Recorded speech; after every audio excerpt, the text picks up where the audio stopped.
So this is just a snapshot of where we are as humanity, just to get us all on the same page, because these facts are undeniable. This is not about global warming, this is just what's so. So what is green business? I like this definition. This is Gil French, who came to talk to us. That businesses that use a triple bottom line metric of economic, environmental, and social benefit, and they prosper by embedding the laws of nature at the heart of the enterprise. So that's the definition we're going to use. Does that make sense? Okay. So we're not doing harm to the planet. We're doing business as it impacts social, environmental, and financial. Yes. And you know who Paul Hawken is? Anybody know who Paul Hawken is? So Paul Hawken was the original owner of Smith & Hawken, the big gardening store, and started the first catalog company for that. He's gone on to write many, many books, and he wrote The Ecology of Commerce, was the one that was most famous for. He's one of the founders of the Bioneers Conference, and he is an incredibly sharp guy.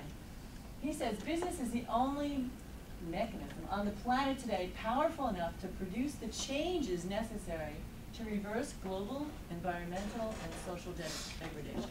So his point of view is that business is poised, is the best position, you know, versus the government doing something about it or just civic society. Business is the best position to have the biggest impact because we use so much of the world's resources.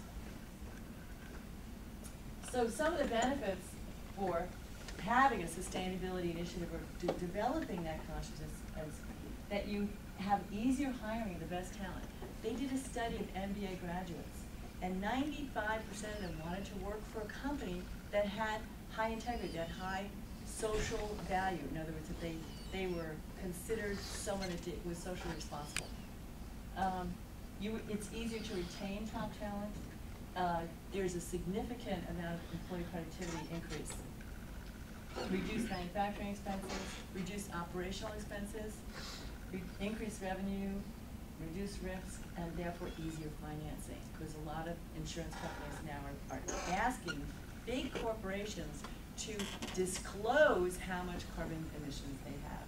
It's absolutely essential now for these companies, or they cannot get insurance for their chief executive officers. So what drives sustainability? So the first three are the first wave drivers. These are the people that are way out in front.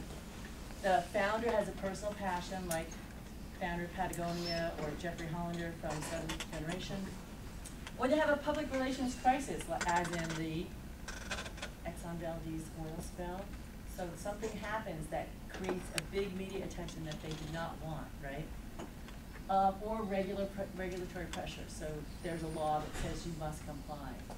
The emerging drivers are a combination of these threats, a compelling business value, people actually seeing that it makes sense to actually get out in front of the curve, and also recruiting and retention pressures. So 65% of those quoted were from privately held businesses. That it's easier to get good talent when you're doing the right thing. So the triple bottom line is what companies refer to when they're talking about doing right for the economy, doing right for the environment, and also doing right for the social equity piece, being concerned with how your product has impact on the people in your community and how your working conditions impact the environment that they're in. Can anybody think of an example of a company that had a bad track record of people in the people area? Nike? Nike, yeah. So Nike had a terrible, and what happened to them? They had to change their practices? They had to change their practices. They had a bad PR debacle. They got exposed because Nike wanted to set the boundary for their business operations at the border of the United States. And because of consumer advocacy groups and NGOs, they put the spotlight and said, no, no, no, the people that are sewing your sneakers are chained to sewing machines in Indonesia. That's not okay. So they had to change their practices. Another good example is Walmart, and remember the Walmart fiasco. They had like a terrible human relations scorecard. You know, I sat next to an attorney on a plane coming back from Arkansas, and he said, he was filing class action suits because the managers would actually erase the employees' time cards and say that they got a lunch break when they didn't get one. Because the pressure on those managers to try to drive profit, because they were a low-cost leader, was so intense that they resorted to some very bad very bad methods. Anybody know what's happened recently with Walmart? Anybody? Joseph?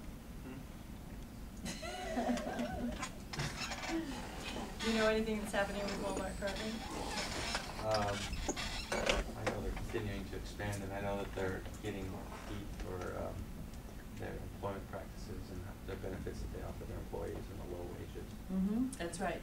However, they have done something remarkable in the last 5 years. Lee Scott, the CEO of Walmart, has made a commitment to being a sustainable corporation. So they have actually turned their PR thing around in the last couple of years. And they have over 100,000 vendors, and what they've started to do is require of those vendors to fill out a scorecard saying where all their products come from. Because what they figured out is their footprint was really big because of their suppliers. So they actually pushed it out on their suppliers to a large extent to comply with those environmental strict restrictions and report where they got their materials from. So they've done a huge turnaround. And they've also done some really great innovative products within the company where they got employees to get together in teams and come up with a personal sustainability project.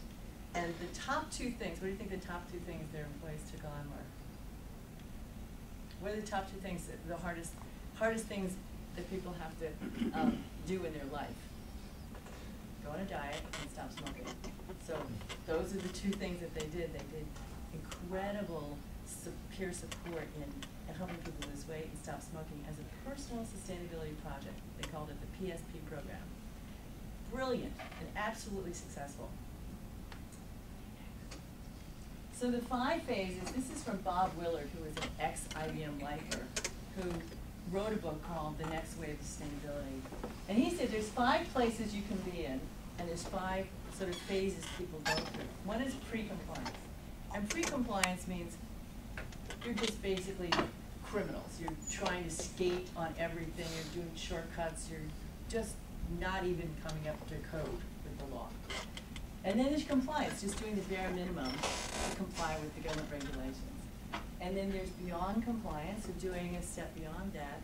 And then he found that, we thought that integrated sustainability, so integrating the thinking of sustainability through all of your goals and all of your management structures and how you hire your employees and all that was the best you could get.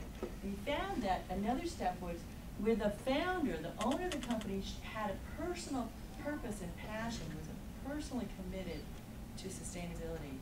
That was hugely effective. That was the top of the rung. That was where they were able to get everybody on board.